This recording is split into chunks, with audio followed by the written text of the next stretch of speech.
huku tunapozungumzia UTT tunazungumzia uwekezaji, kwa maana kwamba tunamgusa wa chini, wa kati na wa juu. Kwa hiyo mwenye 10,000 anaweza kusema kwa mimi siwezi kuingia kwenye uwekezaji, no, karibu, si ndio?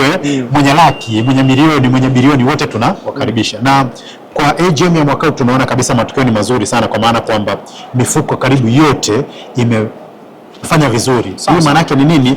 Watu wamepata elimu, ambayo ndio msisitizo wa kwanza ambao mimi nimekuwa nikifanya maeneo mengi. Lakini cha pili, wameamini kwamba UTT ni jukwaa salama kwa uwekezaji.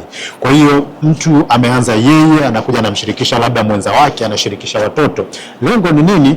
Kwamba inawezekana kabisa unatengeneza faida kwenye biashara, lakini ile pesa isikae tu luzi, si ndio? Wewe unalipwa mshahara. Sio kwamba pesa yote kulipwa mshahara maana yake inatumika. Hapana, kuna kiasi kinabaki. Kikibaki kisikae tu kwenye akaunti, kiwekeze. Yaani ni bora ikiongezeka shilingi 1,000, 10,000 kuliko kaiacha tu kwenye akaunti.